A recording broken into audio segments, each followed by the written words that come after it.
What's up, Jeremiahans? And I will be answering your questions that you have been posting up on my video for the past few days. And you can see right behind me, I've got this PSR-E363 and I've got the PSR-E463 behind me. I will be answering as many of the questions as possible. There will be short questions with short answers, and there will be long questions with really long answers, and those sort of details would most likely have to go into another video. Otherwise, this video is going to be like an hour long and nobody's going to watch it from the beginning to the end, and YouTube is just gonna bury my video, and I'm gonna spend all the time making a 1 hour video and less than 100 people are gonna watch it. So I'm not gonna do that. So this is gonna be a video about quick questions, quick answers. As much as I can, I try to answer your questions so that you know how to operate and play your instrument in the correct manner and well. All right, let's have a look at the first question. And I'm reading it off my little tablet here. I'm using a Sony tablet, by the way. I love a Sony tablet because it's waterproof, and I love to read my magazines on my tablet while I'm in the swimming pool or in my bathtub, right? And the Victorious ask, how do you reset a PSR-E363 to factory? So this is what you need to do. There are actually two things that the PSR-E363 stores in the memory. One is the backup parameters. Backup parameters are stuff like your registration memory, your little settings, your function settings that you have configured, like the amount of reverb to your instruments, the amount of chorus, your DSP settings. And to clear that, what you need to do is hold on to the very last note, the highest note of the keyboard, which is the last C here, while you press the power button. So while you are turning on, let me just bring that a bit closer and you can see. So you want to make sure you hold on to the last button, the last key here, while you press the power button. So you want to make sure you hold and press. Okay?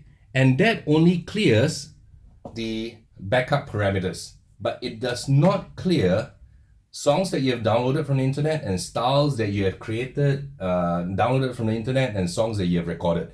If the next part I'm going to teach you is how to delete those as well, so that your instrument is exactly like it is when you buy it on day one. So the second thing you need to clear is your flash memory. All right, and to clear the flash memory, this is what you need to do.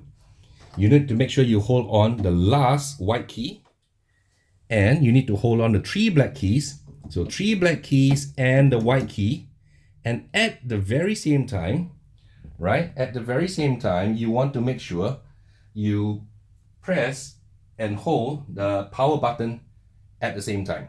So that is to clear your flash memory. So you need to do 2 steps to make sure you clear everything to a factory standard, right? Which is number 1, which I said earlier, holding the highest key and pressing the power button, and number 2, clearing the flash memory, which is holding the last 3 black keys and the last white key and pressing the power button.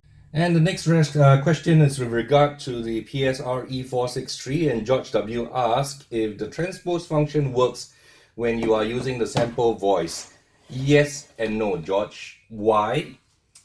The samples in sample zone A will transpose when you use the transpose function, but the samples in B, C, D, and E will not transpose when you press the transpose button. Let me show you what I mean, right? So now there is no transpose.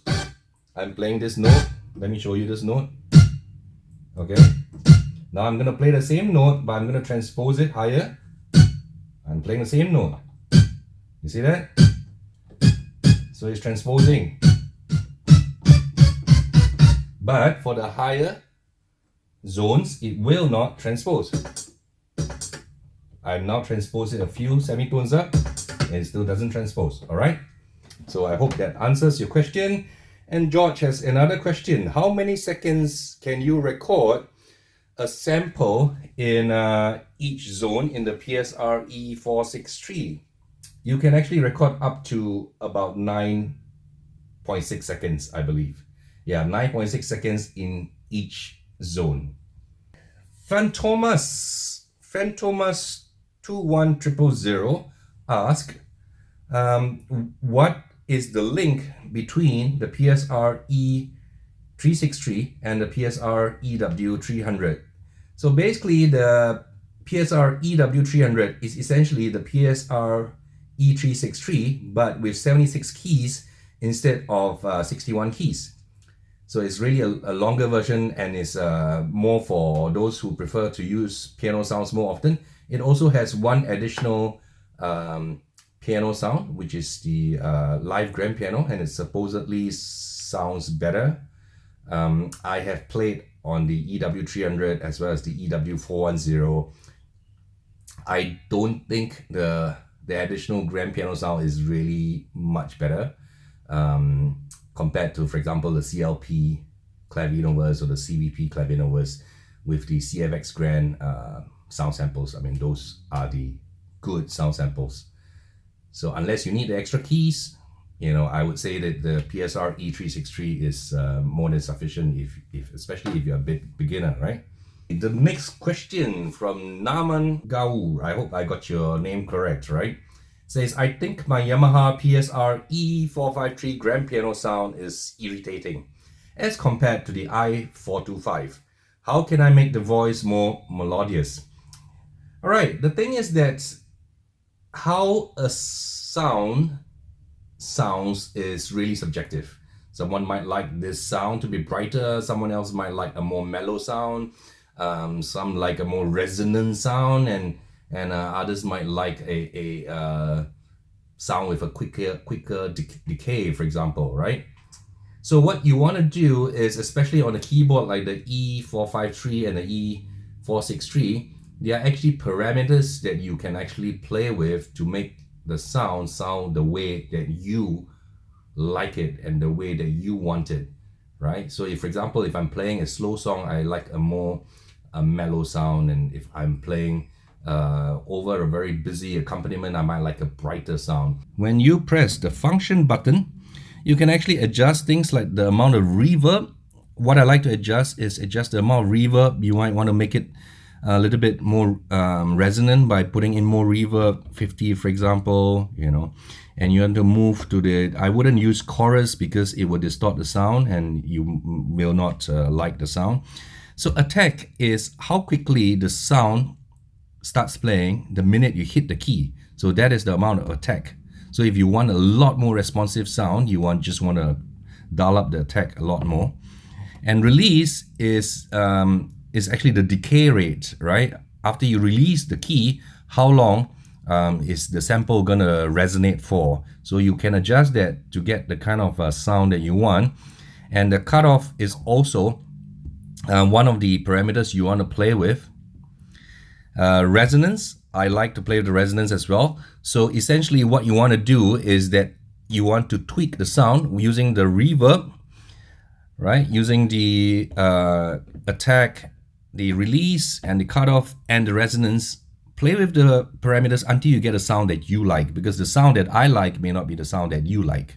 All right, next we have a question by Satak Kokane. This subscriber asks, are the clicking sounds on the keys really loud? At the end of the day, we have to be realistic. These are quite entry-level model keyboards. Quality of the keyboard is nowhere near that of a Tyros or a Genos. Okay, so let's be clear about that. I have both instruments switched off, and I will let you hear how loud it is, and you decide if the clicking is loud. All right, this is how it sounds. This is the E363, PSR-E363.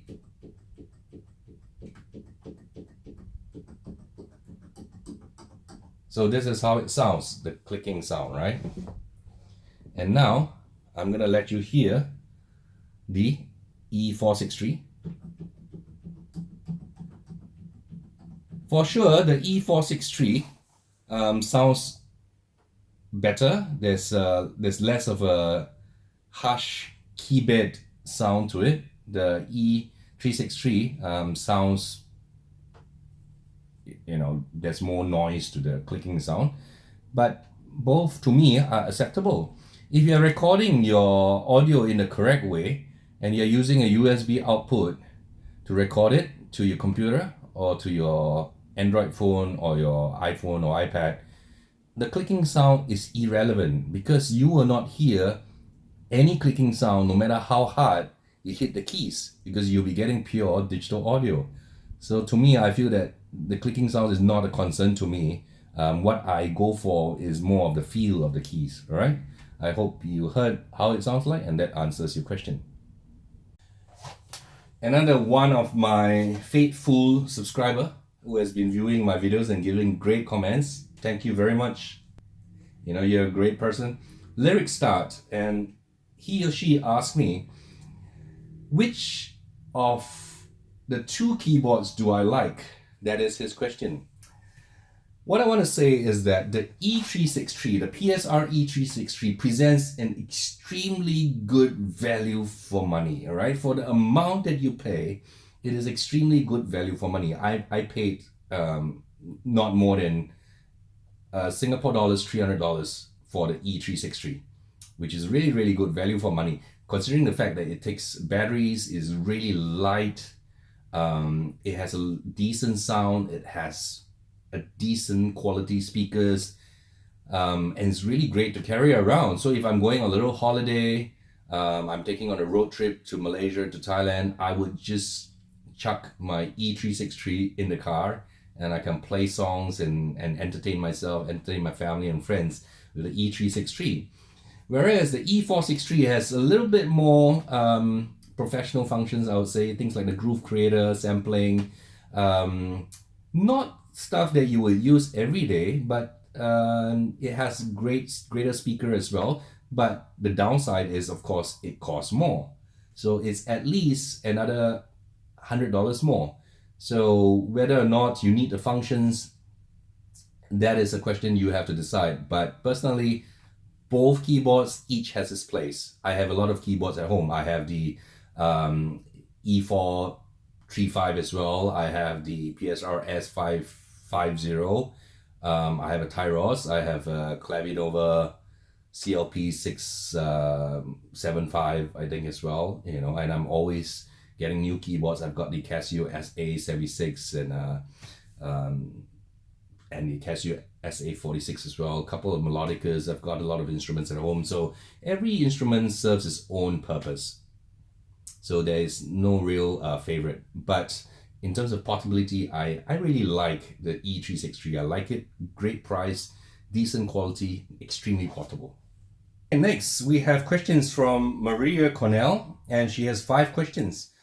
First question is, what do I like about my PSR-E463? There are actually quite a number of things I like about it, and I'll make a separate video about that because it would take too long to explain what I like about it. There are at least 5 things I like about the PSR-463. Second question is, out of the 3 demo songs in the PSR-E363, which one is my favorite? I like demo song number 2 because I feel it displays demonstrates the piano sound as well as the instruments, the acoustic instruments, very well. I am a sucker for sounds that are acoustic based. Things like flutes, saxophones, trumpets, brass, clarinets, oboe, strings, orchestral instruments. I'm not a fan of like synthesizer based sound. I'm not that kind of a musician, right?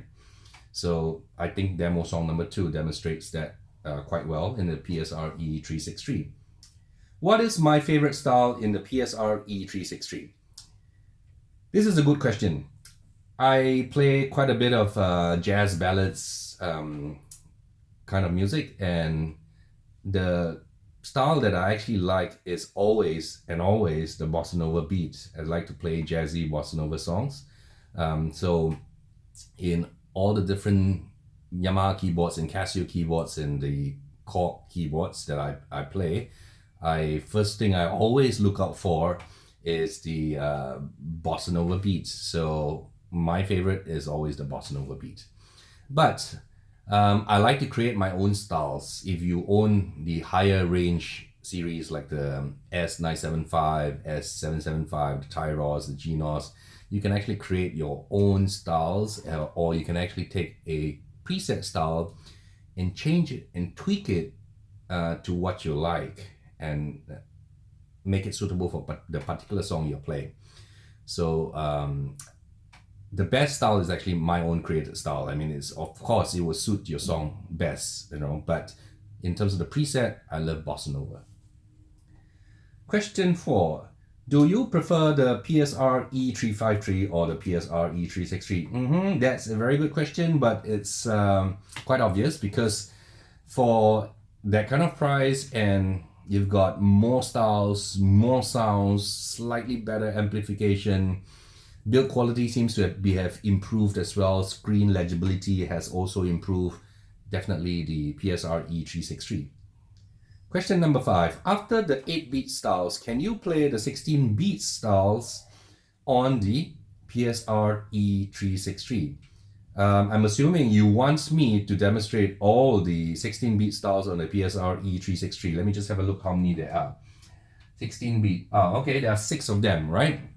So I might do it in a different video if there's enough demand. So if you think you want to listen to all the 16-beat styles in the PSR-E363, leave a comment and I'll do it for you guys. Otherwise, you know, I don't want to do a video and then nobody watches it, right? I hope you understand, because this is YouTube after all. Because once nobody watches it, YouTube buries it and the video is never seen by anyone again. That's how the YouTube algorithm is these days. Okay, next question. Freedia, right, asks, do I regret buying the E463? Nope, I don't regret buying the E463. I already know what I'm going to get before I buy it.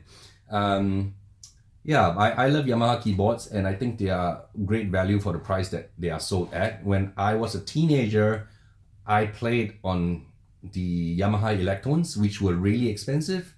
Some of the Electrons that I was playing on was like the EL90, the HS8, the HX1, ELX1, and those easily cost $20,000 one Electron. And seeing a lot of the technology come down onto keyboards for just a few $100s is amazing. I mean, I cannot imagine that when I was younger as a teenager and I was playing on this machine, this instrument is $20,000 and I can get a lot of the functions and functionalities and the features in a few $100s machine. I think is great value for money. All right.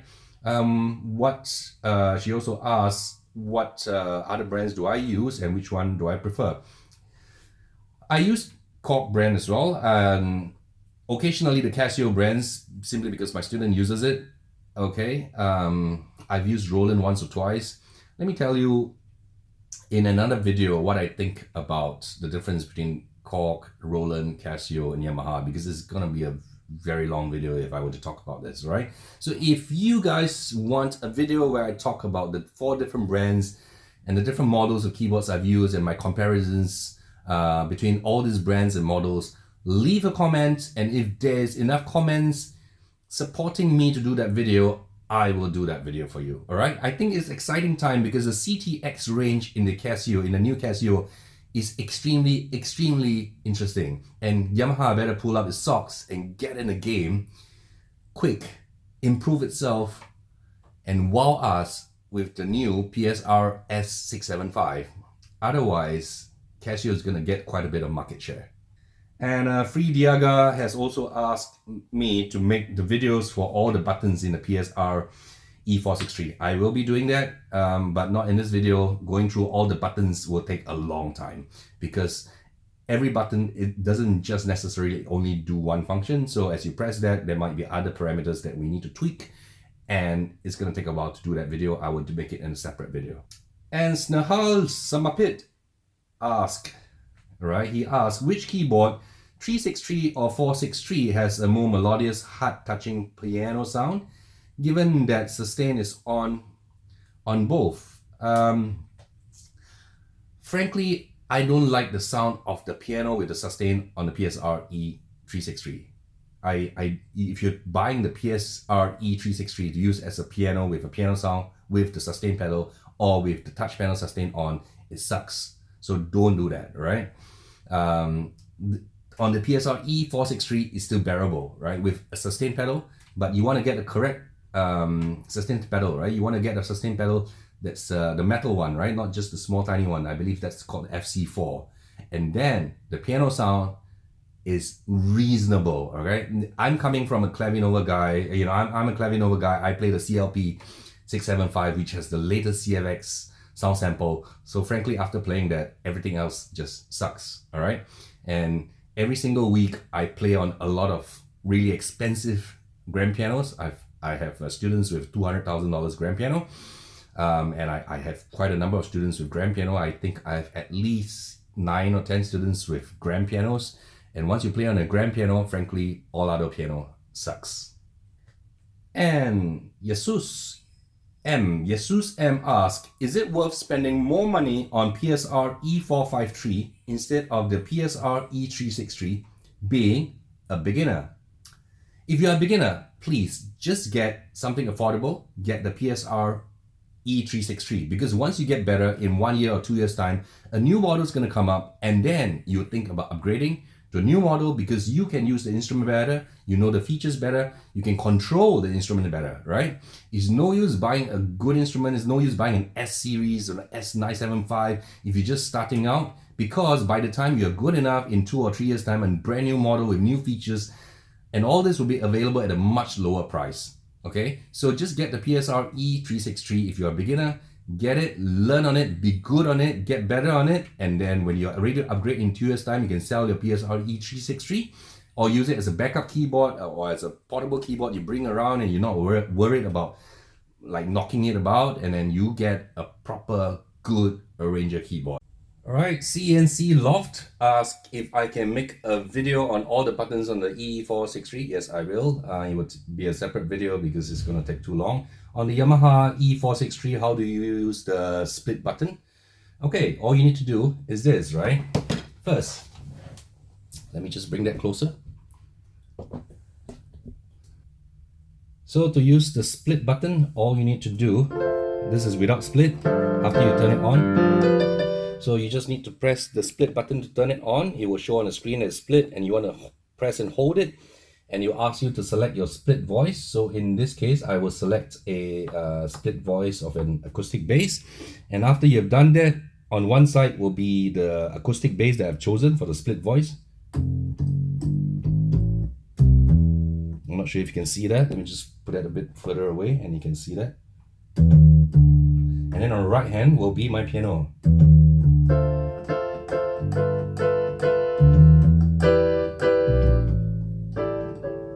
Right, so you can hear that.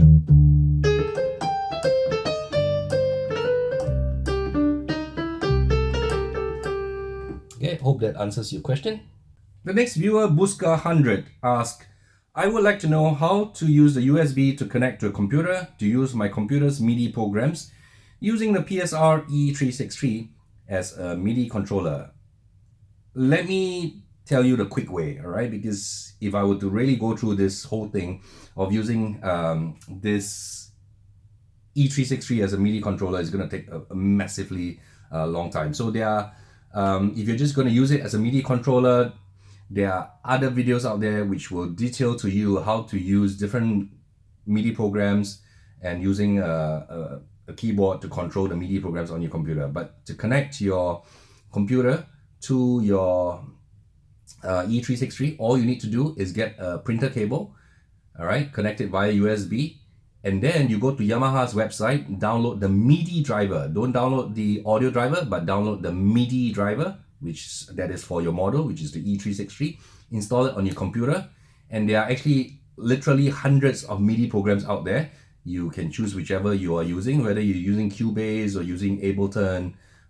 Whatever you want to use, you know, you can just install that, and in the preferences, you want to make sure that your hardware, after you've installed your MIDI drivers, right, and you turn on your E463, your computer should recognize that you have got a keyboard attached to your laptop, and in your hardware preferences, you're going to select that keyboard. It will be listed there, and then whenever you press any key on your keyboard, the MIDI message will be transmitted to your laptop, and it will trigger whatever sound samples or VSTIs that you want to use, right? So we are entering into a very deep subject that is out of the range of this Q&A, and I hope that this short answer guides you in the correct direction. George W. asks, when do I think the PSR-E463 will get to Canada? George, I have no idea. I don't work for Yamaha. I'm not in the distribution business, and it's an international decision. They decided that to launch it in Singapore first, simply because, you know, apparently a lot of people, they sell a lot of keyboards here in Singapore, but it will eventually reach markets like the US, Canada, as well as India market, which is India is a massive market. So for those people from India who is watching this, it will get to you. Be patient. You know, there's no way that Yamaha will release something, research and develop something, and not release it in such a big market like India. I'll be answering one last question, and let's see who that lucky viewer is that gets their questions answered. Okay, the last question I'm answering is from Vinciani, who from his posting, I know that he is quite an accomplished player. I believe he has the DGX portable grand keyboard as well. I love the DGX as well. It's combines the 88 keys of a piano and the arranger keyboard functions of the different PSR-E series keyboards, and I like that as well. He's got a very long post, and I'm gonna answer some of them. I'd like to know, he asked, I'd like to know, apart from the 15 new styles, 10 new patterns, and the possibility to record audio onto an USB stick, how has the PSR-E463 improved over the PSR-E453?